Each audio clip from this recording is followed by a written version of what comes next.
Buenas noches, queridos amigos y amigas que nos acompañan ya casi 37 veces antes que esta en este programa que empezó con la pandemia. Bienvenidos a esta nueva edición. Ya estamos en el número 38 de Diálogos Tributarios. Sin querer hemos llegado a esta numeración y a esta cantidad de diálogos. Quiero, como todas las semanas, agradecer a las dos instituciones que hacen posible que estas reuniones se realicen. En primer lugar, al Colegio de Contadores Públicos de La Libertad. Su decano es Rubén Saavedra, a quien estimo muchísimo y además conozco su valía intelectual y personal. Y por otro lado, el Grupo de Investigación en Derecho Internacional Tributario, que es un grupo de investigación adscrito al Vicerrectorado de Investigación de la Pontificia Universidad Católica del Perú. Raúl Vázquez es ahora el coordinador ejecutivo y él semana a semana organiza los temas y prepara el material para la conversación con mis invitados. Esta semana, hoy, vamos a hablar sobre los criterios últimos que tiene la OSD en materia de precio de transferencia en vinculación o en relación al COVID-19.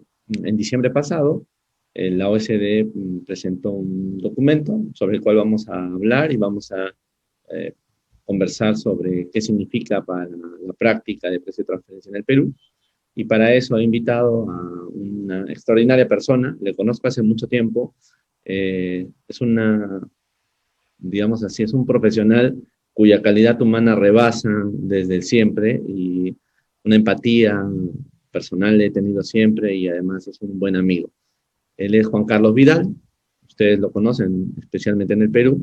Él es licenciado en Economía también por la PUC y cuenta con un MBA en Administración de Empresas por Maastricht School of Management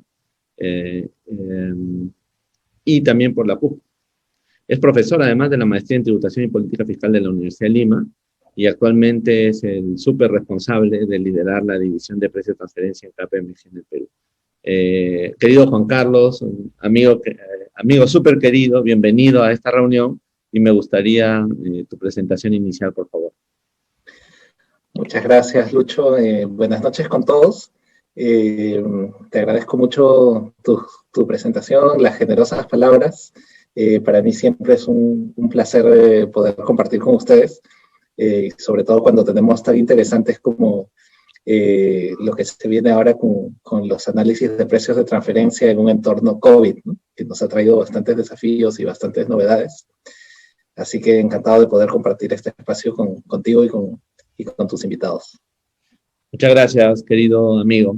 Mira, como ya les estaba contando a nuestra teleaudiencia, el 18 de diciembre del año pasado, la OSD emitió una guía que tenía que ver con las implicaciones de los precios de transferencia en relación al COVID-19. Y tres datos quería comentarles para ubicar el contexto. El documento fue emitido por el Marco Inclusivo BEPS y no aparece o no aprecio que haya sido aprobado por el Comité de Asuntos Fiscales ni por el Consejo de la OSD.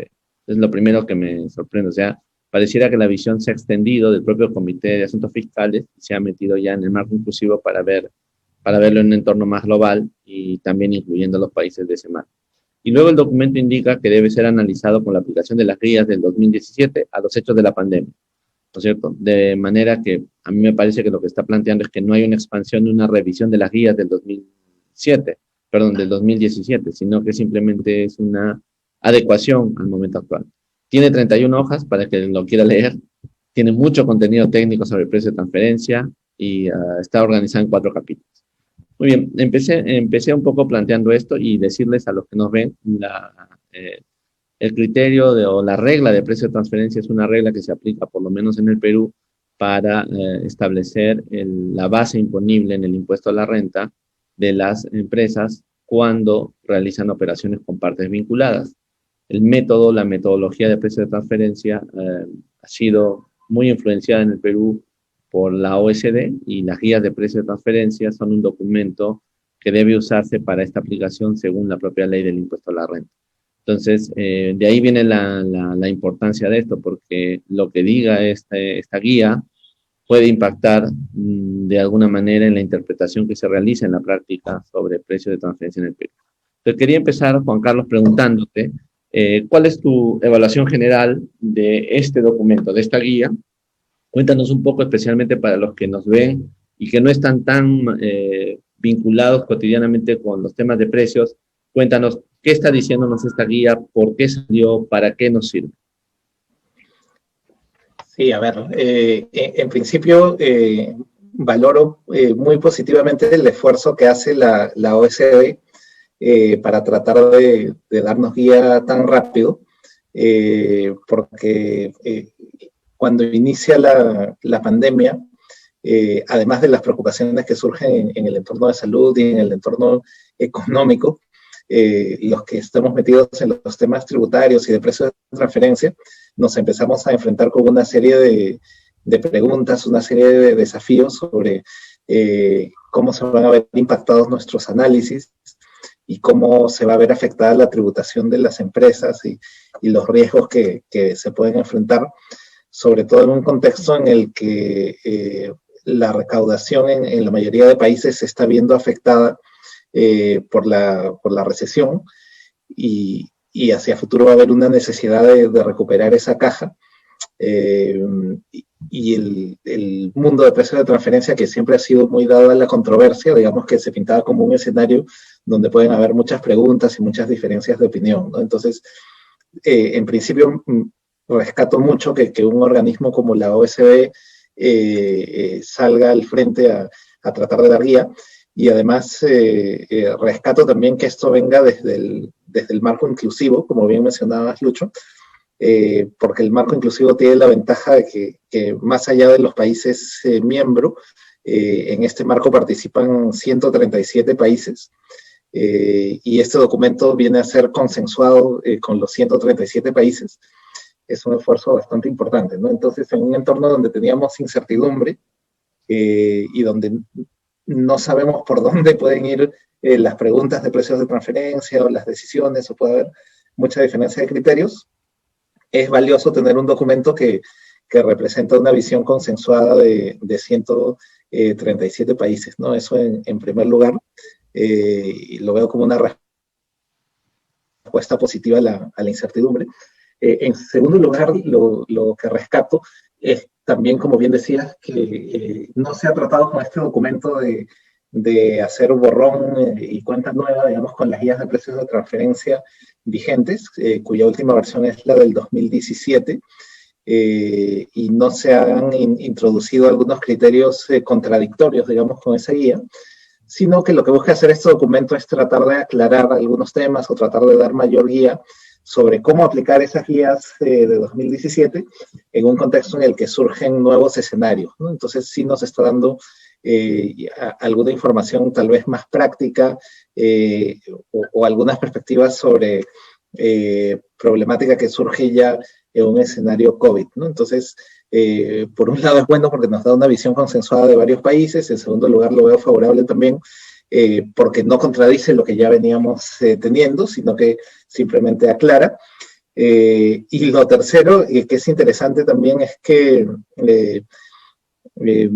cuando van a salir estas cosas, porque esto venía anunciado desde hace meses, siempre hay diferencia en expectativas, ¿no? Hay quienes piensan que, oye, con este documento van a venir todas las respuestas, y no es así, como no puede serlo, porque no existe una receta mágica, no existe una respuesta, digamos, explícita a todos los problemas. Lo que nos da este documento son criterios que se van a tener que aplicar en el caso a caso, ¿no? Y el principio de libre concurrencia o el principio arm's length, que es la columna vertebral de precios de transferencia y se mantiene vigente, justamente radica en que yo tengo que pactar con vinculadas lo mismo que pactaría con terceros en situaciones similares, ¿no? ¿Y qué cosa es lo que pacto con terceros? Pues eso va a depender de las circunstancias, de los hechos de cada transacción. Entonces, no es que nos va a dar una fórmula mágica o una receta de este es el precio de transferencia, pero sí nos va a dar criterios como para poder ir haciendo una mejor evaluación. Entonces creo que tenemos un documento valioso, nos ayuda a ampliar mejor los criterios, a estar más alineados con cuáles son las fuentes de información a considerar, cuáles son los factores a tener en cuenta, pero a su vez queda siempre abierto un espacio también ahí para diferentes interpretaciones, ¿no? Y digamos, si tuviéramos que decir cuáles son los aportes más importantes de estos 4 capítulos de esta guía en general, tú dirías que es el tema de la relevancia de la información para la comparabilidad. ¿Cuál es el enfoque? ¿Qué aporta este documento?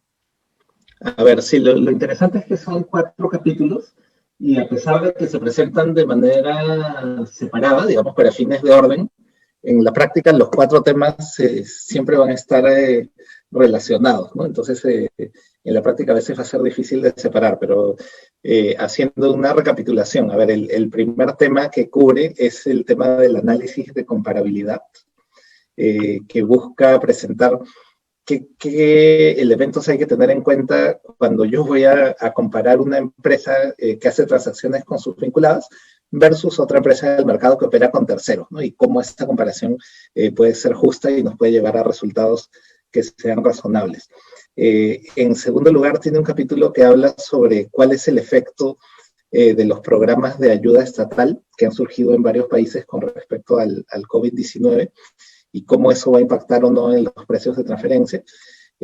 Luego tiene un capítulo sobre qué pasa cuando un grupo multinacional se enfrenta con la generación de pérdidas en un año como el 2020. Y ahí la gran pregunta es quién tiene que asumir esa pérdida. ¿Lo asume la matriz? ¿Lo asume la subsidiaria? ¿O lo compartimos y todos asumimos una partecita? Y finalmente tiene un capítulo sobre los acuerdos anticipados de precios, que es qué pasa cuando las compañías ya hicieron un acuerdo previo con la autoridad tributaria, pero en ese acuerdo previo no se contemplaba que iba a haber un escenario COVID, ¿no? Entonces, ¿en qué medida esos acuerdos tienen que ser reevaluados o no? Yo creo que los 4 tienen una relevancia bastante grande y de hecho operan de manera interrelacionada, pero creería que por donde vienen las mayores contribuciones más prácticas vienen por el lado del primero, que es el tema del análisis de comparabilidad, ¿no? Que es ahí donde se juegan, digamos, los partidos en el día a día. Y justamente sobre este tema del análisis de la comparabilidad, el documento parte de una cosa que, leído desde fuera, casi es espeluznante, porque lo que dice el documento es que el COVID como tal y lo que está pasando nos ha quitado una limitación muy fuerte de información y ha hecho que la información que tenemos deje de ser valiosa en términos del modelo que subyace a los precios de transferencia. Lo que nos están diciendo en buenas cosas es que la comparabilidad es muy difícil de hacer. ¿Estoy leyéndolo bien o no? Porque cuando dice existe deficiencia de información y dice más o menos, ¿no? Es necesario que los contribuyentes y administraciones adopten enfoques prácticos de ajuste de comparabilidad, ¿no es cierto? Sin embargo, estos enfoques prácticos deben ser considerados a lo largo del tiempo porque no tenemos suficiente capacidad informativa, ¿no? Los estados financieros se han deteriorado, la situación de las propias empresas no están funcionando bien. ¿Estoy leyendo bien ese presupuesto del capítulo 1 o no es así? Sí, yo creo que vamos ahí bastante alineados. El escenario no se pinta tan fácil. Las deficiencias de información siempre las han habido. Y en ese mundo de deficiencias es que se busca trabajar con la mejor información disponible posible. En el día a día, cuando hacemos los análisis de precio de transferencia, muchas veces nos topamos con que, oye, ¿cómo vas a comparar papas con camotes, ¿no? Y digamos que el precio de transferencia tenemos que decir, bueno, los dos son tubérculos, así que se parecen, ¿no? Entonces tenemos que hacer ese tipo de concesiones para poder hacer un enfoque pragmático, ¿no? De lo contrario, si buscáramos un enfoque más purista, lo más probable es que no podríamos hacer ningún análisis, ¿no? Porque no existen dos iguales en el mundo, no existen dos empresas iguales, no existen dos transacciones iguales. Entonces lo que se busca es, dentro de la información disponible, encontrar lo más parecido o lo más comparable, ¿no? Y siguiendo esos enfoques pragmáticos, una costumbre bastante difundida, a pesar de que normativamente, digamos, no es mandatoria en ningún sitio, pero sí en la práctica se había difundido mucho el hecho de que el método más usado en precio de transferencia no es el que compara directamente el precio, sino es el que compara rentabilidades, ¿no? Entonces lo que dices es, si yo tengo una empresa que opera con vinculadas y producto de esas operaciones tiene una utilidad de 5%, por decir algo, y veo que ese 5% está dentro del rango de la rentabilidad que obtienen empresas parecidas, entonces yo puedo concluir o puedo inferir que los precios que está pactando con sus vinculadas deben ser razonables porque me está llevando una utilidad razonable, ¿no? Es un método bastante indirecto, pero al final, siguiendo estos enfoques pragmáticos, es de los más utilizados. Y para establecer estos rangos, lo que se solía decir es, no podemos mirar el resultado de las comparables en un solo año, sino que tenemos que ver cómo han sido esos resultados en el tiempo, ¿no? Porque en un año pudiera haber algún tema típico que te distorsiona el rango. Entonces, terminábamos comparando, si yo quería hacer un estudio de precios de transferencia para una empresa en el Perú en el 2019, tomaba como comparables empresas del exterior, usualmente, porque además tenemos la limitación de que en el Perú no hay mucha información sobre comparables. Ahí ya venía un primer escollo. Comparo contra empresas del exterior, y la información que voy a tomar de esas empresas del exterior va a ser un promedio de 3 años, ¿no? Entonces, usualmente, por costumbre, digamos, no por ley, pero sí por costumbre, se tomaba un periodo, pues, 19, 18 y 17. Entonces, ahora llega la pandemia y tenemos un 2020 que está muy golpeado. El crecimiento en cada uno de los países se ha visto muy golpeado hacia atrás, ha habido decrecimiento. En el Perú se está hablando de una caída del PBI de alrededor de 12% o más. Y eso tiene impacto, obviamente, o es fiel reflejo de los resultados de los negocios, ¿no? Entonces, ya no resulta tan razonable comparar, si yo quiero hacer un estudio de precios de transferencia del 2020, no resulta razonable comparar el resultado del 2020 con un promedio de mis comparables de 18, 19 y 20, ¿no? Porque ese promedio ya no refleja la realidad que quiero evaluar. Entonces, la respuesta que surgiría inmediatamente es, ok, entonces está fácil, comparemos 2020 contra 2020. Pero ahí, como bien dices, Lucho, la información 2020 de las comparables no va a estar disponible en el momento en que yo lo necesito, ¿no? Y así lo hace notar el documento, ¿no? Dice, oye, la información 2020 de las comparables recién va a estar disponible de manera completa hasta bien entrado el 21, ¿no? En la práctica, nosotros que estamos ahí en el día a día, esta información empieza a estar razonablemente disponible a partir de mayo, junio, julio del 21, pero nuestra declaración jurada de renta es en marzo. Entonces, yo en marzo ya tengo que definir cuál es mi valor de mercado, mi precio de referencia, pero todavía no voy a tener la información 2020 de las comparables. Entonces, ahí ya se empiezan a plantear dificultades. Y sobre eso el documento plantea algunas alternativas interesantes. Algunas interesantes y otras más espeluznantes, como tú decías. Empecemos por las interesantes, para que... ¿Cuáles son esas alternativas interesantes que encontraste? Las interesantes plantea algunos escenarios como, oye, tú sabes que estos documentos de la OCDE siempre hablan bastante en amplio y bastante en condicional, ¿no? Entonces, sí, podría ser útil revisar, por ejemplo, los presupuestos que tenían las compañías antes de que se produzca la pandemia, ¿no? Porque eso te da un reflejo de qué, cercano de qué hubiera pasado si es que no hubiera habido pandemia, y por ahí te puede dar un reflejo de cuál hubiera sido un valor de mercado. Otro es, oye, si bien no tengo la información cerrada al cierre del año 2020, sí tengo información semestral, tengo información de repente al cierre del tercer Q. Entonces, ¿por qué no trabajamos con eso, ¿no? Con esa información parcial y que sí esté disponible? Es una opción también.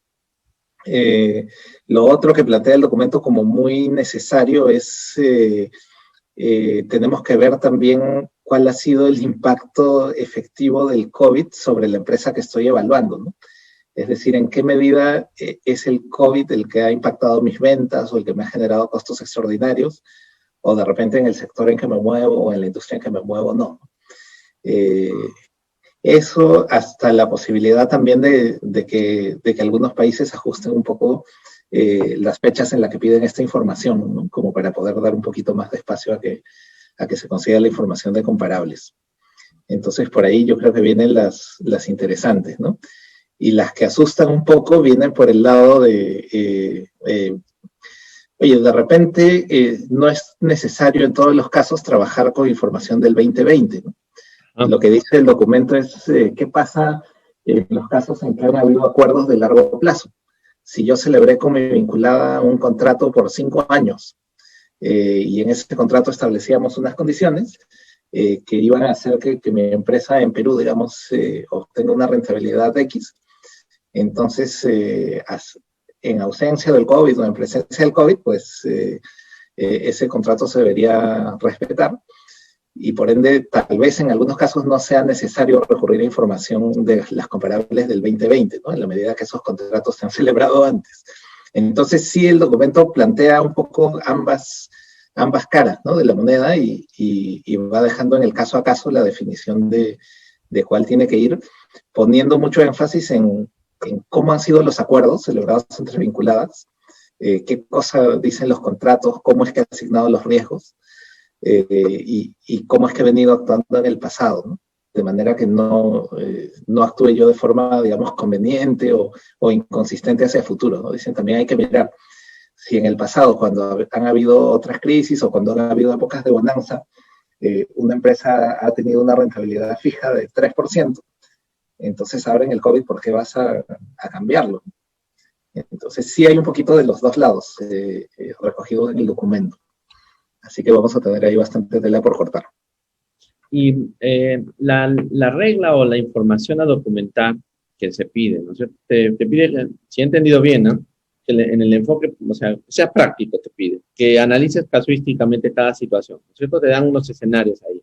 Y luego te dicen que hay una necesidad de documentar.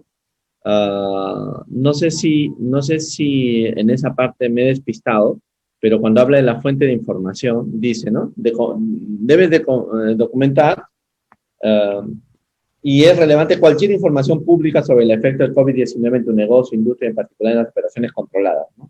Eso es lo que dice información pública. ¿Qué cosa es información pública?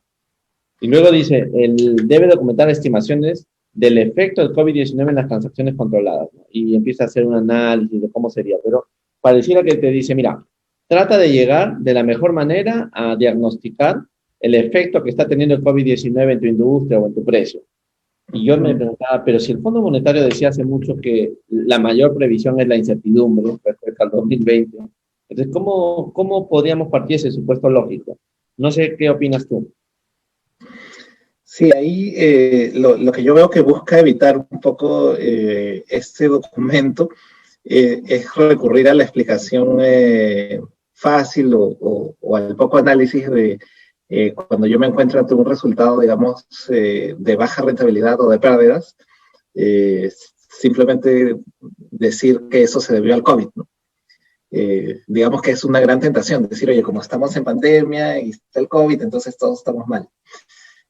Lo que dice el documento es que se recomienda hacer un mayor análisis, ¿no? Es decir, vamos a ver, o sea, en qué industria operas, qué cosa nos está diciendo la información pública sobre esa industria. Por ejemplo, qué nos dicen los reportes de analistas financieros sobre la industria automotriz en el mundo, en Latinoamérica, qué nos dicen sobre el sector farmacéutico, ¿no? El sector farmacéutico de verdad se cayó o de repente se ha mantenido estable o incluso se ha visto beneficiado. Es decir, nos insta un poquito a no caer en prejuicios, sino efectivamente a mirar lo que nos dicen los datos, ¿no? Y la información. Entonces, a partir de esa información es que uno recién puede empezar a como tú bien decías, Lucho, documentar y llegar a conclusiones que sean más razonables, ¿no? Entonces, en ese sentido considero que sí es positivo, porque a la medida que uno se apoya en datos, en información y que puede tener análisis cuantificados, vamos a estar en un mejor terreno de conversación que si solamente decimos, no, yo creo que el COVID me afectó y el fisco diciendo yo creo que no, ¿no? Entonces la pregunta es, oye, ¿cómo te afectó? ¿Te generó menos ventas? ¿Cuántas ventas menos? ¿Cuánto vendías el año pasado? ¿Cuánto se cayó? No, que tuve que bajar el precio ya. O cerré mi planta. ¿Cuántos meses cerraste? ¿Cuánto en ventas te afectó? Y a partir de ahí poder hacer cuantificaciones, ¿no? Entonces sí creo que es saludable ir por ese lado de los datos porque ayuda, digamos, a acercar el debate. Y, digamos, en tu perspectiva, ¿cómo va a aterrizar este primer capítulo? el primer capítulo, como tú has dicho bien, es como el núcleo de la novedad importante, ¿no? Entre los cuatro. Y además es, como también has dicho tú muy bien, esto se inserta en una realidad nacional donde la información no es tan sencilla de obtener ni la comparabilidad es tan fácil de establecer. Muy bien. Yo preguntaba si las reglas que plantea este documento, ¿cómo las vamos a aplicar en lo cotidiano? O sea, necesitaremos una norma que nos traiga este documento a la práctica. Vamos a hacer, o sea, una norma jurídica me refiero, ¿no? Un decreto supremo, alguna norma que nos diga, oye, aplica esto, o lo vamos a usar como una guía. Estoy pensando en los litigios futuros cuando tengamos que discutir con la SUNAT en una fiscalización. La SUNAT puede decir, bueno, está bien, esa guía está muy bonita, pero yo no creo que sea un criterio válido. ¿O no crees que eso pase? Han evaluado en tu equipo ese tema?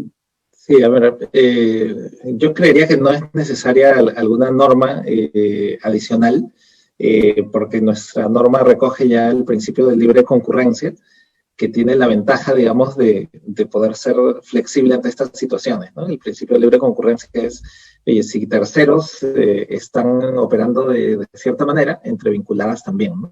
Entonces, dado que el COVID ha sido para todos, terceros y vinculadas, creo que sí nos va a permitir hacer buenos análisis, ¿no? Y no se requiere normativa adicional. ¿Cómo baja esto en la práctica? Yo creo de varias maneras. El primer efecto que estoy viendo es que va a tener que haber un cambio de enfoque en los análisis de precio de transferencia con respecto a esto que comentaba hace un rato del análisis multianual, ¿no? Esto que era tan extendido de decir, oye, yo analizo promedio de 3 años contra un año de la empresa, creo que ya no va a ser sostenible. Entonces, una primera forma de bajar estas recomendaciones es, va a haber que reevaluar eso, ¿no?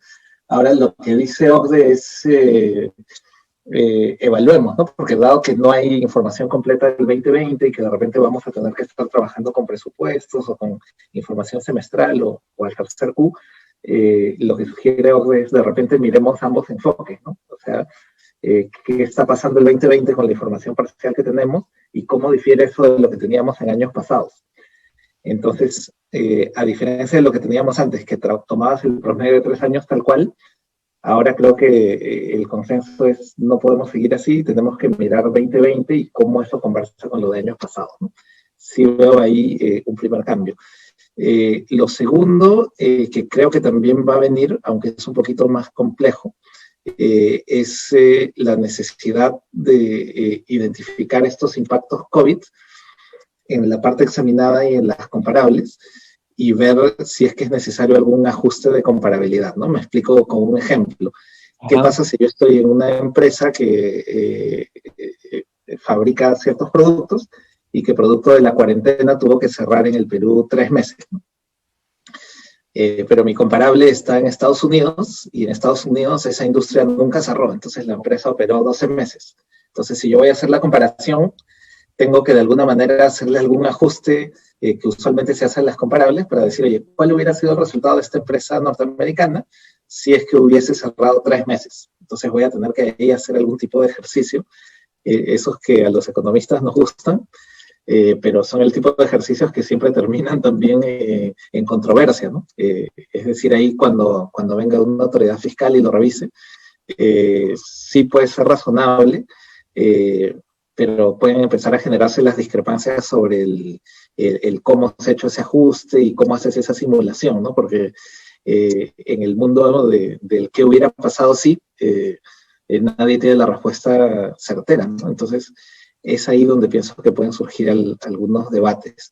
Entonces, sí, lo que creo que va a pasar en la práctica es esto primero, de tratar de ajustar los años de análisis y tratar de trabajar con información del 2020. Creo que sí va a ser más difundido y va a ser, diría yo, con más facilidad consensuado con el fisco. Pero este segundo mundo del tener que hacer ajustes de comparabilidad, creo que sí va a tener que ser evaluado, pero con más cautela, ¿no? Es decir, a sabiendas de que cuando entro en ese terreno, seguro estoy entrando en un terreno donde puede haber más diferencias de opinión. Entonces, por ahí es por donde yo creo que pueda aterrizar, ¿no? En algún caso, se podría estar evaluando del lado de SUNAT alguna prórroga también, de decir, oye, si la información del 2020 no está, de repente prorrogo, pero no sé realmente si esa sea una solución, puesto que la DJ de renta es en marzo y se necesita cobrar impuestos también, entonces son cosas que el fisco tendrá que considerar, pero no sé si nos vaya a dar alguna solución por ahí, ¿no? O sea, en algún sentido estás diciéndome que a pesar de las guías o la propia metodología del capítulo 1 de esta guía va a llevar en algún sentido a escenarios de litigiosidad fuertes entre la administración y los contribuyentes, o de conflicto, ya no hablemos de litigio todavía, pensemos en conflictos. ¿Así lo ves tú también? Sí, yo creo que sí. Yo creo que sí por dos razones, ¿no? Uno, porque se está abriendo un escenario donde va a ser necesario hacer ajustes de comparabilidad, o entrando también al terreno de qué pasa si mi comparable en Francia recibió un subsidio estatal, que allá el gobierno estuvo ayudando a muchas empresas directamente con plata, pero acá en Perú el único apoyo que tuve fue Reactiva, ¿no? Que más bien me bajó el costo financiero, pero a nivel de utilidad operativa tal vez no tuvo un impacto, pues entonces tendré que hacer algún ajuste ahí, y por ahí sí se abren los escenarios de controversia, ¿no? Entonces van a haber casos donde yo no voy a poder evitar hacer ese tipo de ajustes que en el pasado se evitaban, ¿no? Antes cuando decíamos un ajuste de comparabilidad, mejor evitémoslo porque nos va a llevar a una controversia con el fisco. Ahora hay escenarios donde no lo voy a poder evitar porque el impacto es tan fuerte que lo tengo que tomar en cuenta, y voy a tener que asumir que ahí va a tener que haber seguramente algún debate con el fisco ex post, ¿no? Y la segunda razón es que, como te decía también, estando la caja fiscal disminuida producto de la misma pandemia, también va a haber una mayor necesidad, creo yo, en el fisco de meterse cada vez más en estos temas, que de hecho ya era una tendencia, ¿no? Incluso antes del COVID y antes de la recesión, era una tendencia cada vez mayor fiscalización en temas de precios de transferencia. Y ante una mayor necesidad de recaudación, yo creo que por ahí también puede venir más actividad. ¿Qué recomendarías tú, así específicamente, a las empresas, a las personas que están viendo respecto al capítulo 1? O para cerrar ese primer momento. De repente alguna cuestión vinculada a cómo acuerdas, a qué documentas, etcétera. Sí, ahí te diría la mayor recomendación que le podría dar a las empresas es que revisen estos temas a tiempo. Todavía estamos a tiempo, la DJ de renta vence en marzo, y por a tiempo me refiero a antes de eso, ¿no? Porque una vez pasado ese momento ya resulta muy difícil poder volver atrás y tratar de corregir algo que se declaró, ¿no? Entonces, los temas son complejos, son nuevos, lo que antes funcionaba no necesariamente va a seguir funcionando, puede que sí, pero lo más probable es que haya que hacer algún ajuste o algún cambio. Entonces, la principal recomendación es ver esto con la antelación necesaria como para poder tomar buenas decisiones. Me gustaría pasar, si te parece bien, salvo que tuvieras algún apunte más, a lo que dice el capítulo 2. La alocación de costos y pérdidas derivadas del COVID-19. ¿Cómo ves en general esta regla? Ahí ya entramos a terreno más complejo, ¿eh? Ahí entramos a terreno más complejo. Estamos entrando al pantano, digamos así. Sí, así es. Ya, ese tema es bastante delicado porque lo que trata ese capítulo es de ver al final del día cómo se reparte la torta, ¿no? Ajá. Y al final, después de tantos años en precios de transferencia, creo que todo el movimiento va a ir siempre hacia ahí, ¿no? Al final el precio termina siendo un mecanismo a través del cual los grupos finalmente deciden en qué país es que se quedan las utilidades, ¿no? Entonces este segundo capítulo trata con esto en un escenario de COVID, donde lo que se reparten no son utilidades, sino que se reparten pérdidas, ¿no? Va a haber muchos grupos que van a cerrar este año con pérdidas, y lo que dice es, oye, ¿quién asume esas pérdidas? ¿Las va a asumir la matriz del grupo o las va a asumir la subsidiaria o las van a asumir de manera igual, ¿no? En el pasado, antes del COVID, cuando nos ha tocado enfrentar fiscalizaciones, no solo en el Perú, sino en general en Latinoamérica, sí sentimos que la tendencia de las autoridades fiscales es a pensar que estas pérdidas deberían ser asumidas por la matriz. ¿Por qué? Porque, a ver, si la matriz es la dueña, digamos, de las marcas, es la dueña de los intangibles, es la que dicta los planes estratégicos del grupo, es la que decide qué producto se va a lanzar en qué mercado, los precios y coordina todo. Entonces, si algo sale mal con esa estrategia y te genera pérdidas, pues los fiscos suelen decir, oye, eso debería asumirlo la matriz, ¿no? Porque estamos hablando de un resultado producto de sus decisiones. Además, reforzado por el hecho de que algunos grupos multinacionales tienen modelos de operación que se llaman de bajo riesgo en los países, ¿no? Entonces, si yo en el Perú o en algún país de la región tengo entidades que hacen distribución de bajo riesgo o hacen manufactura de bajo riesgo, lo que entienden los fiscos es, ok, entonces, cuando el negocio vaya muy bien y las utilidades sean extraordinarias, tu entidad de bajo riesgo aquí en Perú va a marginar un poquito y esa superutilidad se va a ir a la matriz, ¿no? O a alguna entidad afuera. Pero cuando venga una crisis, igual yo espero que así como en Bonanza marginadas poquito, que la entidad peruana margine poquito, y las pérdidas las asuma la matriz, que además tiene el bolsillo para hacerlo, porque en los años en que le fue bien, fue haciendo caja, digamos, ¿no? A través de esa super utilidad. Entonces sí veo una tendencia hacia ahí. La dificultad en la práctica está que las mismas guías OCDE no lo definen y los mismos grupos multinacionales en la práctica tampoco marcan siempre una frontera tan clara entre qué cosa es una entidad de bajo riesgo o no, ¿no? O a veces la vida no es blanco-negro, ¿no? No existe una entidad de cero riesgo y una matriz full entrepreneur que hace todas las decisiones, sino que hay una mezcla, ¿no? Es que algunas decisiones se toman en la matriz, otras se toman acá, algunas inversiones se hacen allá, otras acá, entonces terminamos en algún terreno intermedio que resulta difícil de clasificar, ¿no? Lo que nos dice este documento OCDE es que justamente hay que ir a mirar un poquito los antecedentes de cómo se ha comportado el grupo en el pasado en cuanto a la asignación de estos riesgos. Es decir, en el pasado, ¿quién es el que asumía los riesgos? ¿Quién es el que se llevaba el exceso de utilidad? Y a partir de ahí poder definir qué cosa es lo que se tiene ahora, ¿no?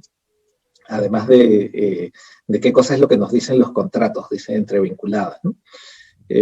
En la práctica es difícil de aplicar porque no siempre entrevinculadas se celebran contratos, ¿no? Muchas veces entrevinculadas las operaciones van ocurriendo y no necesariamente hay un contrato con todas las cláusulas que te diga quién asume cada riesgo, ¿no? Sino que a veces se va manejando un poco en el día a día. Entonces eso, por eso te decía que este capítulo es difícil de digerir, difícil de aplicar, sobre todo en nuestros países, ¿no? En las fiscalizaciones me ha tocado ver casos donde la discusión va por el tema de, oye, esta entidad que estoy evaluando es de bajo riesgo, y el contribuyente dice, no, yo no soy de bajo riesgo. Entonces, ni siquiera ese concepto queda claro, porque también dicen, oye, pero ¿qué cosa es una entidad de bajo riesgo? La ley no lo define, las guías OCDE no lo definen, entonces resulta difícil el debate por ahí. Y esta idea de diferenciar costos excepcionales de costos ordinarios, ¿cómo lo ves? Operativos le llaman, ¿no? O sea, unos criterios para distribuir los costos sobre la base de diferenciar la manera como tratas un costo ordinario de uno extraordinario. ¿Te parece bien el enfoque que están haciendo o no lo ves? Sí, esa idea sí la veo un poco más factible, más digerible que la anterior, ¿no? Porque el tema de costos extraordinarios es más fácil de identificar a partir de un análisis histórico, por ejemplo, ¿no? Y a partir de un análisis conceptual, ¿no? Por ejemplo, si producto del COVID yo tuve que hacer una reducción de personal y producto de esa reducción de personal tuve que pagar indemnizaciones, pues queda claro que hay un costo directamente atribuible al COVID, ¿no? Si yo tuve que cerrar mi planta por 3 meses, pero durante esos 3 meses igual tuve que cubrir los costos fijos de de que esa planta esté cerrada, entonces ahí tengo un costo extraordinario también. Y así, me parece que por ese lado es factible poder hacer esa identificación de costos extraordinarios. Y lo positivo que aclara esta guía es que cualquier análisis de precio de transferencia debería hacerse excluyendo esos costos extraordinarios asociados al COVID, ¿no? Entonces, por ahí sí nos da una claridad que, por ejemplo, en las guías del 2017 se insinúa, pero no se tenía tan explícita, ¿no? Y estos costos, ¿tú te ha tocado analizar ya algún costo extraordinario en alguna industria en el Perú, así que te parezca relevante? ¿Alguna discusión sobre cuándo se vuelve extraordinario o no? Sí, sí. A ver, los más usuales, y estoy hablando incluso de un contexto pre-pandemia, tienen que ver con lo que te comentaba hace un rato de cuando hay reducciones de personal, ¿no? Y hay que pagar estas indemnizaciones, o cuando hay alguna reestructuración empresarial y producto de esa reestructuración se incurre en algún tema. Otro ejemplo que también surge muy a menudo es cuando se realiza algún deterioro de activos o algún impairment, que para fines contables, digamos, para fines del estado de resultados de la empresa, que es el insumo para los análisis de precios, te genera ahí un gasto, digamos, extraordinario por impairment, y que hay que pensar si se considera o no. En la mayoría de casos yo tiendo más a excluirlo, ¿no? Pero sí, esto es un análisis que se hacía incluso pre-pandemia. La diferencia es que con el COVID esto va a ser mucho más frecuente, ¿no? Se incrementa la frecuencia. Y de repente va a haber más razones para justificar la diferencia entre lo extraordinario y lo ordinario, ¿no es cierto? Por la propia situación de la propia pandemia, me imagino. Así es. Así es. El reto más grande que veo por ahí está en que como lo que yo voy a hacer es comparar la empresa que estoy evaluando con empresas comparables del exterior, cualquiera de estas cosas extraordinarias que yo excluya de mi empresa examinada, tengo que hacer el mismo ejercicio con cada una de las comparables, ¿no? Entonces implica también un mayor conocimiento de esa comparable y el entorno en que ha operado y qué cosas extraordinarias también allá. Uh-huh. Has tocado un tema que a mí me había despistado y se me pasó, pero te lo traigo. Mira, cuando tú analizas cómo se ha comportado el IASB con la construcción de las normas contables, te das cuenta que no ha abordado muchos cambios. No ha hecho ninguna interpretación, salvo el tema de los contratos de arrendamiento, básicamente, ¿no? Porque después el modelo del IASB, de las normas internacionales de información financiera, se ha mantenido igual. Entonces, yo he tenido la oportunidad de conversar con varios contadores, y entonces ellos tienen el problema de cuál es el criterio que deben aplicar, por ejemplo, para encontrar la razonabilidad del registro de las variaciones, sobre todo vinculados a lo que llamaríamos el beneficio económico futuro o la pérdida económica futura, o sea, el análisis de la certidumbre e incertidumbre de esto, ¿no? Entonces, eso yo entiendo que está afectando muchísimo también las reglas de comparabilidad y sobre todo la información, como tú dices, ¿no? ¿Te has puesto o has visto realmente que hay ya patrones de diferenciación entre cómo están elaborando sus estados financieros, o a ese nivel todavía no podemos tener? Claro, porque la información todavía no está acabando de llegar, ¿no es cierto? Pero ¿tienes en todo caso el riesgo de que eso pueda ocurrir? O sea, de que las distintas transnacionales o las distintas partes de una transnacional empiecen a tener enfoques diferentes que hagan que los estados financieros pierdan su capacidad de reflejar información y de comparar.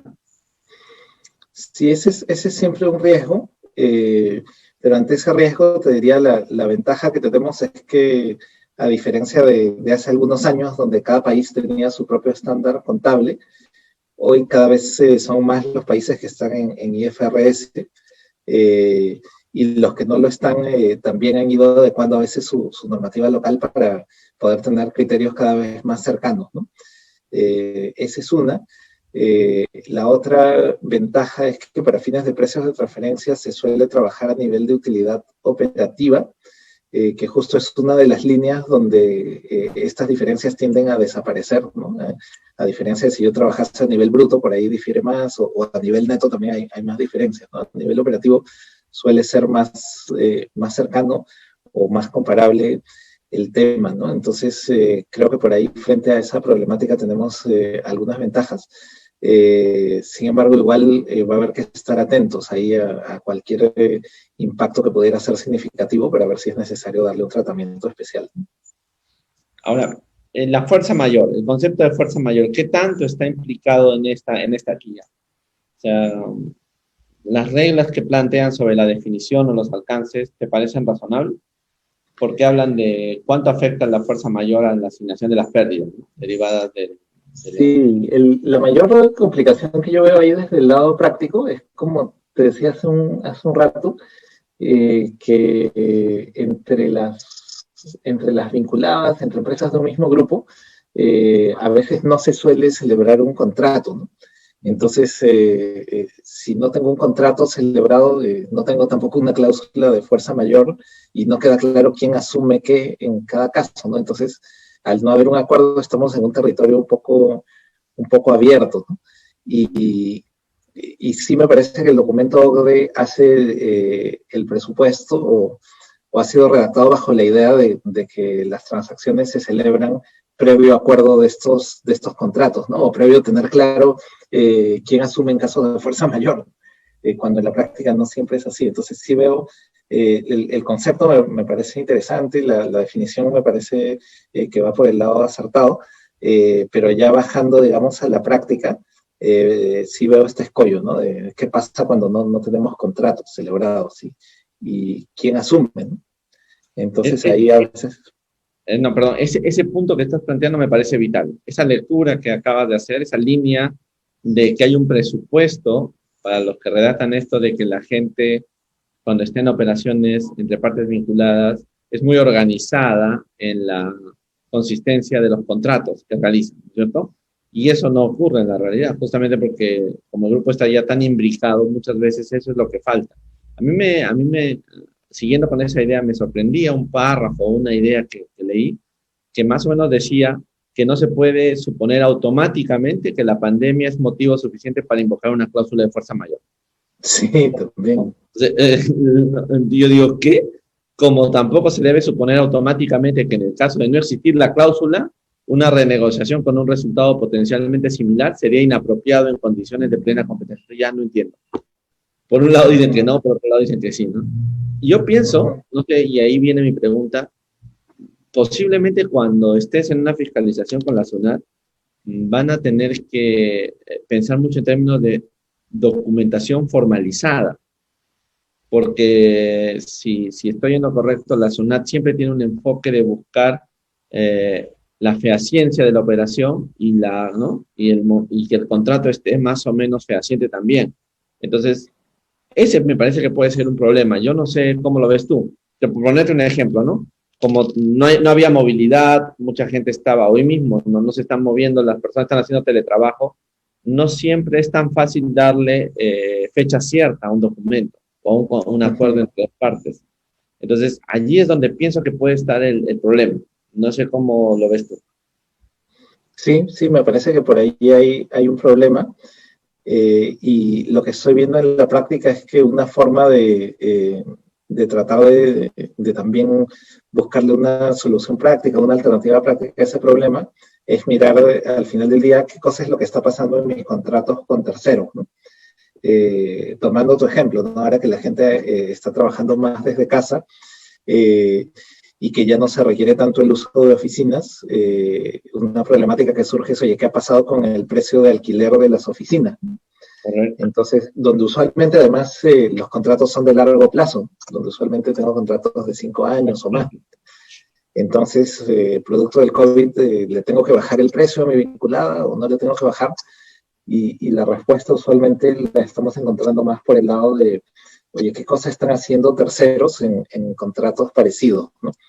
En el mejor de los mundos, si yo tengo una inmobiliaria que le alquila oficinas a mi vinculada y también a terceros, y a terceros no les bajé el precio, sino que con terceros mantuve, entonces me va a ser muy difícil documentar que a mi vinculada sí le voy a bajar, ¿no? Más allá de la explicación del COVID y eso, ¿no? Tomando lo que tú dices, o sea, el solo hecho del COVID no me va a ser suficiente para decirle bajo, ¿no? Sino también va a haber un segundo filtro de, ¿y a los terceros qué hiciste? ¿Le bajaste o no? Entonces, mirar el comportamiento de lo que está pasando entre terceros es lo que nos puede ayudar. con la limitación de que esa información no siempre es accesible, no siempre es pública, no siempre es disponible. Entonces, tiene sus limitaciones también.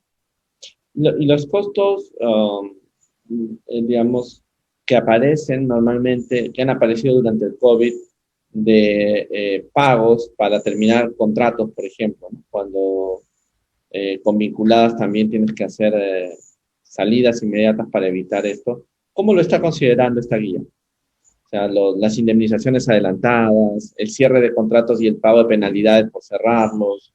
O sea, esto, ¿cómo lo va tratando esta guía? Y si no sé si tiene impacto en las empresas que ha estado analizando hasta ahora. Me parece que es un tema importante o razonablemente de preocuparse, ¿no? Sí, sí, de hecho que sí, ¿no? Es un tema que las guías lo plantean desde dos lados. Uno de ellos, y con mucho peso nuevamente, es qué dicen los contratos, ¿no? Bajo el presupuesto de que yo tendría que haber celebrado un contrato como vinculada, y en ese contrato tendría que estar estipulada cuál es la indemnización por salida anticipada, ¿no? En el mejor de los mundos, eso nos daría la solución. En la práctica a veces nos encontramos con el hecho de que no hay contrato, o si lo hay, no tenía una cláusula que preveyera eso, ¿no? Entonces nos pone a pensar un poquito más hacia adelante de la necesidad de empezar a celebrar contratos y tener en cuenta estos riesgos cuando vaya pactando con vinculadas, ¿no? Y lo segundo es también por el lado, oye, con terceros, ¿están habiendo indemnizaciones o no? Y si eso me puede permitir también ser una referencia para aplicar lo mismo con vinculadas, ¿no? Entonces yo creo que por esos dos lados va a terminar viniendo alguna respuesta. Para ser sincero, en algunos casos prácticos puede ser que nos quedemos sin ninguno de los dos caminos, ¿no? Porque puede haber algún caso práctico donde digas, oye, contrato no tengo y con terceros tampoco tengo operaciones. Entonces, ¿cómo sé si ponerle una indemnización o no? En cuyo caso la guía hace ahí alusión a un principio que sí creo que es nuevo, que eso ya hay que aplicar un criterio comercial, un criterio razonable, ¿no? Y pragmático. Entonces sí, ahí como que pragmacitud, ¿no? Algo así, ¿no? Sí, algo así, ¿no? Que suena interesante, pero es difícil, digamos, de plasmar, ¿no? Pero para ponerte un ejemplo práctico, ¿no? Si tengo una empresa que, producto de la pandemia, ya no va a usar la oficina y se está saliendo y tenía un contrato de 5 años que lo está rompiendo, no sé, si le ponen una indemnización de alrededor de 2 meses de renta, me puede parecer que está dentro de un criterio razonable, pero si le ponen una cláusula de 2 años de renta, por ahí ya se aleja de lo razonable, ¿no? ¿Dónde pongo el límite? Ahí ya está lo difícil, ¿no? Pero por lo menos los extremos podemos tener claro que en dónde me acerco más a lo razonable y en dónde más me alejo, ¿no? Exactamente. Mira, yo el otro día estaba conversando con un cliente que tenía la siguiente situación. Había descubierto que a la luz de la pandemia, su modelo organizacional ya lo estaba cambiando definitivamente al teletrabajo. O sea, había descubierto en la pandemia una capacidad de ahorro para que ya decidieron ya hacer teletrabajo en adelante, en ese modelo de negocio. Entonces, una de las operaciones que estaban analizando era un contrato por el cual una de las asociadas, una de las vinculadas, tenía el inmueble y lo había contratado a 15 años porque estaba acompañando también, ¿no?, el flujo de eso. Entonces, el cierre de la operación significaba un monto importante de alquiler. Creo que eran 4 años, ¿no? Entonces, cuando se le preguntaba, ¿y por qué este monto es tan alto? Decían, bueno, porque aunque el COVID desaparezca inmediatamente, yo ya no voy a volver. O sea, eso ya no me sirve, ya no es mejor dicho, ya no es un activo futuro para mí. Por lo tanto, yo quiero salirme a cualquier lugar y el COVID es el pretexto. Mejor dicho, es el pretexto, porque quiero salir de esto y voy a tener la otra parte del negocio, va a tener que reestructurar ese asunto y para ver qué hace con ese inmueble. Pero yo, la parte que a mí me corresponde va a salir. Entonces, a mí me dejó pensando eso y dije, ¿cuánto habrá de esto? ¿Y cómo evaluar una situación de este tipo, ¿no? Eran 3 o 4 años, de 15. Entonces, estamos ahí en una practicidad, que era lo que tú decías, que ya no sé, ¿cómo abordarías tú? ¿Qué clave de lectura tendrías? Ayúdame para ver si he estado en el camino correcto en mi reflexión. Sí, ahí es difícil, ¿no? Con la practicidad, pero hay que tratar de recurrir a ciertos mecanismos como las guías lo mencionan también el tema del costo de oportunidad, ¿no? O sea, si hay alguien que me está avisando que se va a salir de mi local y yo ese local lo tengo que recolocar, ¿cuánto me cuesta recolocarlo? Es decir, ¿cuánto me voy a demorar en encontrar un nuevo inquilino y cuánto voy a tener que invertir para encontrarlo? Y analizar eso en el contexto actual, ¿no? Porque si en un escenario, digamos, usual me demoraba un mes para recolocar el local, ahora de repente con COVID no me demoro un mes, de repente me voy a demorar 6 meses y entonces por ahí la indemnización tendría que alinearse más a los 6 meses, ¿no? Pero yo creo que la respuesta va más por ahí, o sea, tratar de encontrar, oye, ¿cuánto me puede demorar recolocar esto en el mercado? ¿Qué costos extra me está generando? Para tratar de llegar a una indemnización que también sea justa, ¿no? Uh-huh. Me gustaría ahora entrar al tema de las reestructuraciones. Dame un poco de ideas sobre eso, pero antes, y justo con ocasión de entrar a ese tema, me gustaría pensar si tú sientes que luego de haber leído esta guía, ¿no? Completamente, hay un tufillo a una visión de intentar luchar contra la elusión fiscal como si estuviéramos en tiempos normales.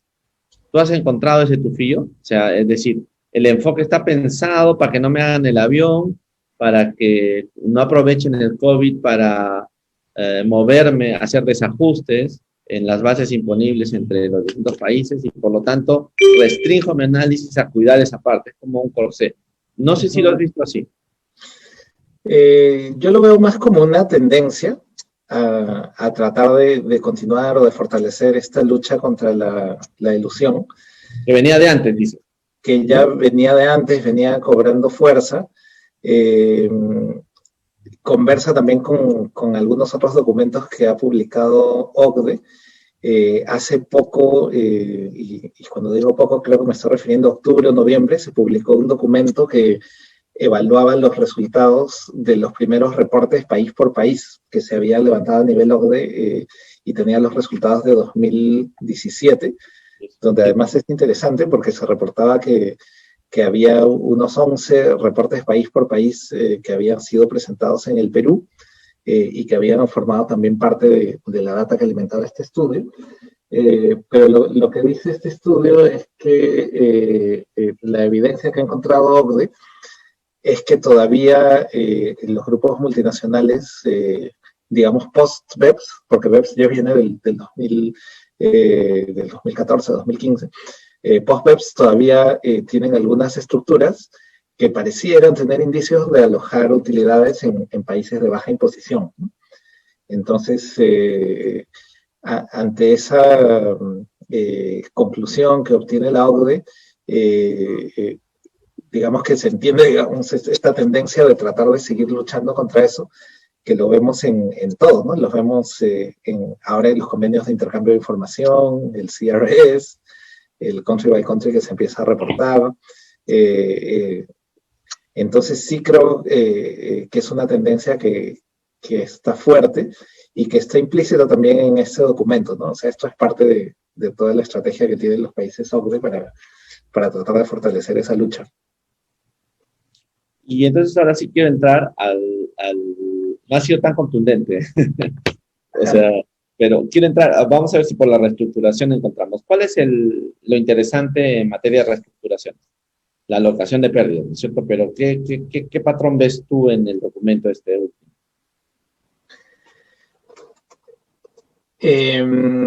Sí, o sea, ahí lo clave es que cuando un grupo hace alguna reestructuración, lo era antes, ya con el capítulo 9 de las guías y ahora más en un entorno COVID, cuidar que si a algún país se le está quitando alguna función que hacía de forma significativa y por ende se le está quitando algún negocio, cabe evaluar si es que ese país tiene que ser remunerado por dejar ir esa función, ¿no? O no. Y sobre eso hay bastante polémica que creo yo que ahí sí los marcos normativos locales, digamos, de los diversos países todavía no han logrado alinearse con lo que plantea OCDE, ¿no? Porque OCDE lo que dice es, oye, si tú vas a quitarle una función a un país, debe haber una remuneración. Y eso todavía en la práctica lo hemos visto difícil de implementar en varios países, ¿no? Más aún en un entorno COVID, veo difícil ese tema. Y habiendo toda la problemática que hay por el lado de comparabilidad y información, siento que puede ser más productivo el terreno para un fisco ir a buscar por ahí antes que tratar de buscar por el lado de reestructuración. Entonces, sí, por lo menos para contextos de países como el nuestro, estos temas de reestructuración los veo todavía un poquito lejanos. ¿No sientes que haya, digamos, gran impacto de esta parte en la vida cotidiana de los precios en el Perú? Mira, a día de hoy creería que la controversia no está yendo por ahí, no lo hemos visto, y en el corto plazo me atrevería a decir que tal vez no. Hacia futuro, en algunos años seguramente que sí, vamos a llegar por ahí.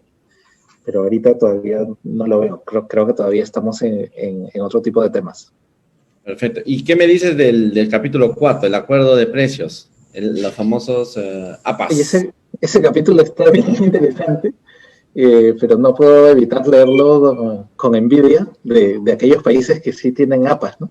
Claro. En nuestro caso, el programa de APAS se lanzó hace ya algunos años, pero todavía no se ha logrado concretar, hasta donde conozco, algún APA.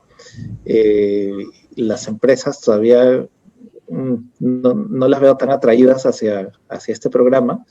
¿Qué falta, Juan Carlos? ¿Qué falta en el Perú para eso? Porque fíjate que en diciembre, en noviembre también el jefe de la SUNAT dijo que iba a promover el cumplimiento cooperativo y en ese marco iba a tratar de acelerar el proyecto de establecer acuerdos anticipados de precios, ¿no? Uh-huh. Pero, ¿qué le falta? ¿Qué falta en el Perú? ¿Por qué? ¿Es un problema de la advocación de la administración o es un problema de los contribuyentes? Creo que faltan varias cosas, del lado de los contribuyentes, lo que tenemos es que Perú es un país relativamente pequeño para un grupo multinacional. Entonces, cuando un grupo decide su estrategia de celebrar APAS, seguramente que Perú no va a estar entre sus prioridades, sino que seguramente va a tratar de impulsarlo primero en países más grandes, ¿no?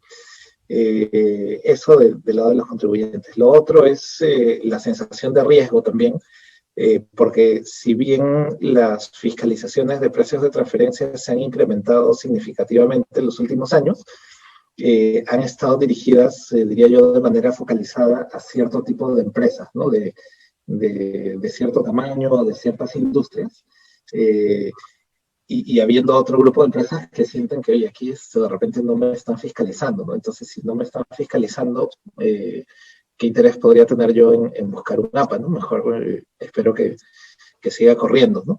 Eso por un lado. Por otro lado, en los casos en que sí ha habido interés de celebrar un APA, entendemos que también el tiempo que demoran los procesos del lado de nuestra administración puede desalentar un poco, ¿no? Porque a veces los negocios necesitan tomar decisiones en un plazo de, no sé, 2-3 meses, y el APA cuando lo miras te puede demorar 2-3 años, y tal vez un poco más, ¿no? Dependiendo de cuánto te demore las fases iniciales, ¿no? Entonces sí creo que ese descalce también en temas de tiempos ha dificultado el hecho de que se celebren APAS. Y lo otro bueno es que el tema todavía es relativamente nuevo, ¿no? en nuestro país. Entonces yo sí creo que el APA es una herramienta muy poderosa, y en la medida en que veamos cada vez más controversias de precios, ahora que el Tribunal Fiscal está cada vez con más frecuencia emitiendo opiniones y emitiendo fallos, un desarrollo natural es que van a empezar a surgir APAs, ¿no? Antes, cuando no había fallos, tampoco el tribunal decía, oye, ¿cómo me mando a hacer un APA si todavía esto no llega ni a las Cortes? Entiendo perfectamente. Entonces sí, he leído ese capítulo de APAS con bastante interés académico, Claro, pero es el todavía fondo. sintiéndolo lejos de nuestros países, ¿no? Pero el planteamiento básicamente es que hay que tomar mucha conciencia de que los acuerdos tienen que ser replanteados a la luz de COVID. Eso es el punto de fondo, Ese creo es yo. el punto, ¿no? El punto es, oye, si yo tenía una APA para 5 años y ahora cayó el COVID, eh, en, ¿en qué casos lo tengo que replantear, ¿no? Entonces, cuando celebro un APA, lo que dice el documento es, cada APA tiene estipulados de manera explícita cuáles son los supuestos críticos, ¿no? Si el supuesto crítico que yo tenía en mi APA es que esto opera en un entorno en que el PBI crece más de 1% al año, está bien, ¿no? Ahora que ya hay decrecimiento, se rompió ese supuesto crítico y puedo renegociar, ¿no? Pero si en el APA yo no consideré ese supuesto crítico, de repente no voy a tener pie para negociar, y eso es lo que me dice el documento también, ¿no? O sea, el hecho del COVID no necesariamente te da la puerta abierta a renegociar, ¿no? Lo que tienes que ver es si es que se ha incumplido algún supuesto crítico, y va a depender de qué cosa negociaste como supuesto crítico al momento de celebrar ese APA. Ujú. Entonces, si no, no va a ser tan fácil como, oye, llegó el COVID y renegociamos todos los APA. Qué bueno, llegó el COVID y me sapo. No, eso no es posible. Sí, sí. Digamos, ¿qué otro tema resaltarías tú? Hemos trabajado varios de los temas, pero ¿qué otro tema más crees que es así, que se nos ha pasado en esta revisión rápida que hemos hecho? Bueno, nos hemos... Uh-huh. A ver, más allá de los temas que hemos conversado, y lo conversábamos un ratito antes de la llamada, creo que uno de los temas que va a venir a cambiar el panorama es el uso ya más difundido de los reportes país por país, ¿no? Eh, eh, Te comentaba que en octubre y noviembre OCDE publicó ya un primer documento basado en los Country by Country del 2017. En el Perú se acaba de reactivar la obligación que venía suspendida por 2017, 18 y 19 para las subsidiarias de grupos multinacionales. Entonces hay una información muy sensible, muy grande, muy fuerte que va a estar llegando a todos los fiscos. Y creo que eso lo que va a gatillar es un montón de preguntas para los grupos multinacionales sobre las estructuras que tienen internacionalmente, ¿no? Entonces, sí veo que por ahí viene una actividad bastante grande, que incluso es posible que la veamos antes que estos temas COVID que estamos conversando, porque a día de hoy el fisco está auditando los años 2016, ¿no? Donde todavía no había COVID. Le falta todavía auditar 17, 18, 19. Entonces creo que lo primero que vamos a ver es tal vez los efectos de este country by country. Y después de eso recién el fisco va a llegar a auditar 2020, ¿no? Entonces todos estos temas que estamos conversando ahorita, si bien son prioritarios desde el punto de vista del negocio, porque hay que pagar impuestos, hay que declarar, hay que tomar decisiones, desde el lado del fisco, el fisco todavía va a tener tiempo, digamos, como para digerirlo, procesarlo, hacer bien su estrategia y entrar a fiscalizarlo de aquí a tal vez un par de años, ¿no? 2 o 3 años, digamos así. Sí, sí. Entonces, todavía estos temas van a seguir dando vueltas, y a pesar de que la incertidumbre disminuye con un documento como este que nos da lineamientos, siempre vamos a estar ahí preguntándonos cuál va a ser el criterio del fisco hasta el momento en que ocurran las auditorías, ¿no? Uh-huh. Y ahora ya te pido salir un poquito del documento y preguntarte, ¿qué recomendarías tú tomar nota, además de todo esto que hemos conversado, respecto a la situación actual en precios? ¿Qué estás viendo? Danos así como un briefing de la situación. Que quería aprovechar de contarte eso con tu Sí, capacidad sí, de análisis. Eso me gustaría saber, ¿cómo ves tú esto?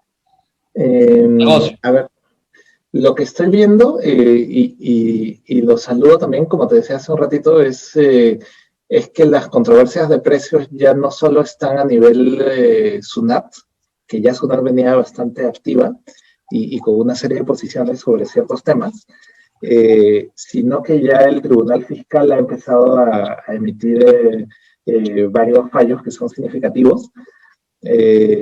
Y lo que veo es que el estándar que está poniendo el Tribunal Constitucional para los análisis de precios es bastante elevado, ¿no? En el sentido de, oye, si yo tengo una norma que me pide hacer un análisis de comparabilidad, y ese análisis de comparabilidad me pide que evalúe 9 factores, y viene la administración tributaria a proponer un ajuste de precios de transferencia. Pero en esa propuesta de la administración tributaria no se han incluido esos 9 factores. Entonces lo que está haciendo el tribunal es que está rechazando ese tipo de ajustes que propone el fisco, ¿no?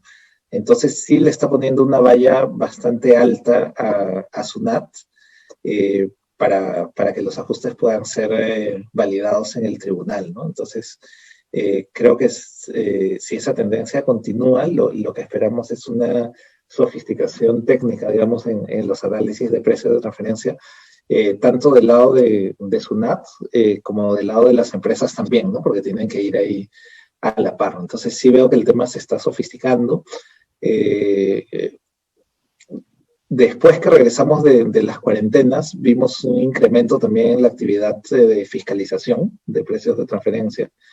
Entonces pensamos que esa es una tendencia que también va a continuar. Entonces, en breve lo que estoy viendo veo bastante movimiento y veo evolución también en el tipo de discusión que se tiene. Y habían unas discusiones como clásicas sobre la comparabilidad y sobre cuál método usar, ¿no es cierto? Y qué información revelar. ¿Ha habido alguna novedad jurisprudencial a ese respecto o no ha habido nada todavía? Sí, te diría, la más clásica es el caso de aquellas empresas que proponían hacer análisis a nivel de utilidad bruta. Y la posición de SUNAT era que el análisis se hiciera a nivel de utilidad operativa, ¿no? Los casos que usualmente se fiscalizaban son aquellos casos donde a nivel operativo una empresa podía tener una rentabilidad muy baja o pérdidas, ¿no? Entonces, la propuesta de SUNAT es, oye, tú como subsidiaria no deberías tener pérdidas a nivel operativo, sobre todo si esas pérdidas se generan a partir de actividades de marketing que tú realizas, ¿no? Porque si tú como subsidiaria realizas actividades de marketing, lo que estás haciendo es que estás promocionando una marca que le pertenece al final del día a tu matriz. Entonces, si tú inviertes para una marca que es de tu matriz, ¿cómo así te llevas la pérdida, ¿no? Entonces, había un debate ahí sí y del lado de las compañías lo que decían es no, porque yo a nivel bruto estoy obteniendo una rentabilidad muy buena, ¿no? Entonces mi precio de transferencia está bien. Lo que me falta es poder llegar a un volumen de ventas más amplio que me permita cubrir mis gastos fijos, ¿no? La tendencia ahí en el tribunal ha sido a acoplarse a la propuesta de SUNAT y irse más hacia los métodos de margen operativo, ¿no? Con lo cual la metodología de margen bruto ha perdido bastante fuerza, digamos, práctica. Lo cual lo veo un poco con preocupación y con pena porque es como uno de los métodos que está, digamos, contemplado en la norma. En la práctica ya uno resulta que casi no lo puedes usar porque empieza a haber jurisprudencia que va en contra de él, ¿no? Es curioso, es curioso. Uh-huh. Y quería, porque no cerré bien un temita, quería preguntarte, y se me acaba de ocurrir, digamos, ¿qué previsiones crees tú que deben tomar las empresas sobre el tema de las modificaciones contractuales? ¿Qué medios probatorios consideras tú que pueden acreditar la operación? Sobre el tema de las... Sí, pero quería yo, porque no lo había cerrado bien y para mucha gente es importante y me lo comentaron en la semana. Oye, no dejes de conversar sobre este tema, ¿no? O sea, ¿qué mejores medios probatorios has encontrado tú sobre las modificaciones contractuales? Uh-huh. Sí, a ver, lo primero sería asegurarnos que las transacciones más relevantes están soportadas por algún tipo de contrato, o si no hubiera un contrato, por lo menos a nivel interno, a nivel gerencial, tener claro quién asume los riesgos en cada circunstancia, ¿no? Y ese acuerdo, esa definición de riesgos, que quede plasmada en algún sitio que luego se pueda verificar, ¿no? Lo que vemos en la práctica es que a veces entre vinculadas, como te decía, estos temas no necesariamente se tocan porque no es la prioridad tampoco del grupo, ¿no? La prioridad del grupo es, oye, yo hago mi negocio, yo quiero hacer crecer esto, y digamos estos temas tan técnicos que son relevantes porque me definen dónde se va a pagar el impuesto, a veces no es la prioridad del grupo, ¿no? A veces el grupo dice, oye, a mí me da igual que el impuesto se pague aquí o allá, lo que yo quiero es que mi negocio siga creciendo, ¿no? Entonces, ¿para qué voy a perder tiempo en celebrar contratos conmigo mismo?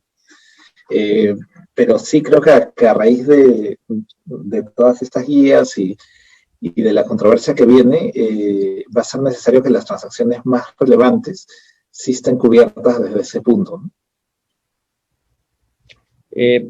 Me había también acordado del tema de los intereses por préstamo. ¿Cómo estás viendo ese asunto? Esa es una galleta. Ese tema de los intereses, ahí también ha habido bastantes resoluciones del Tribunal Fiscal, todas ellas en la misma línea. Es una historia bastante compleja.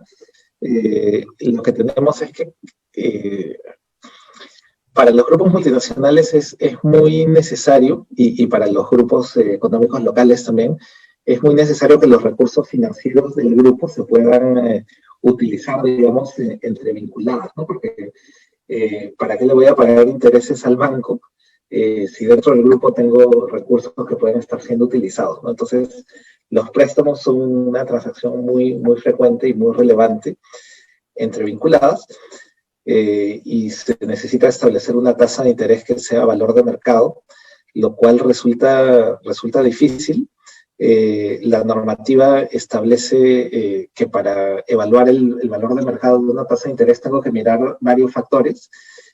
Uno de los factores relevantes es, por ejemplo, el riesgo crediticio de la operación, es decir, cuál es la probabilidad de que esa empresa a la que le estoy prestando entre en default y no me pueda pagar, y a partir de ahí determinar una tasa, ¿no? Dado que era difícil, digamos, establecer una tasa de interés, ahí se nos fue Lucho un ratito, pero creo que ya está regresando. ¿Me fui yo o te fuiste tú, Juan Carlos? O me fui yo. Ajá. Yo también me fui. Sí. No empezaste a hablar de los intereses y tuvimos un sabotaje. Sí. Bueno, pero retomemos, por favor. Retomemos. Entonces, te decía sobre los intereses. El tema crítico que surge es, oye, ¿cuál es la tasa de interés de mercado? Y la norma básicamente lo que nos dice es, tienes que poner la misma tasa que pondría un tercero, y un tercero ve todos estos factores, entre ellos el riesgo crediticio de la operación, ¿no? Es decir, cuál es la probabilidad de que la empresa a la que le estoy prestando incurra en default y no me pueda pagar. Entonces, en la práctica, el enfoque, digamos, pragmático, extendido muchas veces, era mirar las tasas de interés promedio que publica la SBS, que están muy a la mano, tienen información muy valiosa, pero al final del día son tasas promedio. Lo que pasó en varios casos es que la misma SUNAT intentó hacer ajustes de precios de transferencia utilizando este enfoque, basado en tasas de SBS, que además es un enfoque que no solo lo utilizaba SUNAT, sino que muchas empresas también lo utilizan. Y cuando ha llegado al tribunal en repetidas ocasiones, el tribunal ha dicho no. Ha dicho, este enfoque de SBS no cumple con lo que me pide el reglamento, porque me está dando una tasa promedio, ¿no? Y yo lo que quiero es una tasa que refleje el riesgo crediticio de la operación. Entonces, estamos en un punto en el cual estos análisis de intereses van a tener que sofisticarse y de alguna manera incluir el riesgo crediticio de la operación. Ahí hay varios modelos, ahí a los economistas nos gusta también vacilarnos con eso, hay bastantes metodologías.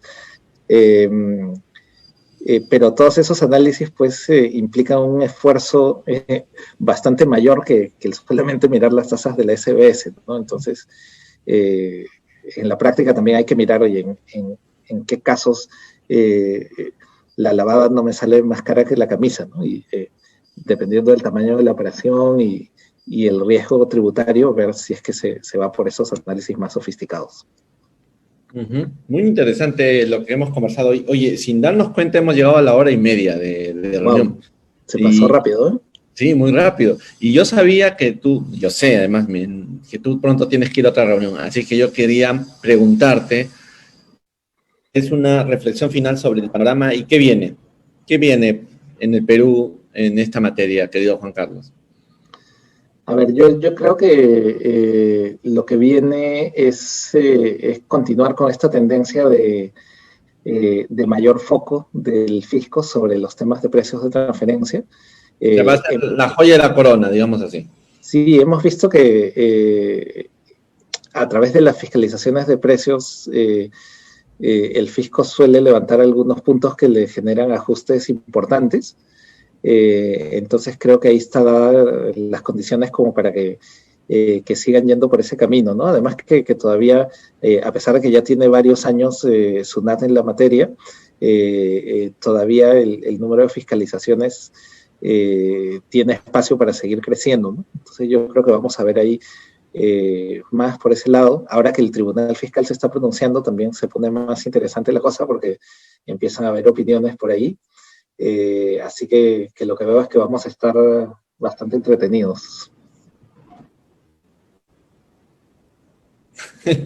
Va a ser un entrenamiento cotidiano. Muy bien, querido Juan Carlos, muchísimas gracias por tu enorme participación el día de hoy. Me gustaría tus palabras finales ya para ir despidiendo el programa. Cuéntame, ¿cómo te has sentido? ¿Te ha gustado? Porque quiero invitarte nuevamente ya en un tiempo adelante, en un par de mesecillos. No, agradecerte nuevamente, Lucho, la invitación. La verdad, para mí es siempre un placer conversar contigo. Nos conocemos de hace un montón de años y me he sentido muy cómodo. La verdad que encantado de conversar nuevamente cuando lo consideres necesario. Ahí estamos. Muchísimas gracias, querido Juan Carlos. La he pasado muy bien. Tienes una capacidad para hacer que toda nuestra audiencia lo haya entendido perfectamente. Te lo agradezco muchísimo. Ustedes deben saber que Juan Carlos escribe. Últimamente no tanto, pero escribía mucho para análisis tributario y sus artículos eran muy buenos. Muchas gracias, querido Juan Carlos. Adelante, ya nos tomaremos almorzaremos cuando levanten la pandemia en alguna parte de Miraflores. Listo. Claro que sí. Muchísimas gracias por todo. Y a ustedes, queridos amigos, también quiero agradecerles por su presencia semanalmente y nos vemos la siguiente semana con un nuevo capítulo de estos diálogos tributarios. Muchísimas gracias. Chao, Juan Carlos. Cuídate mucho. Hasta la próxima. Muchas gracias. Adiós. Gracias por todo.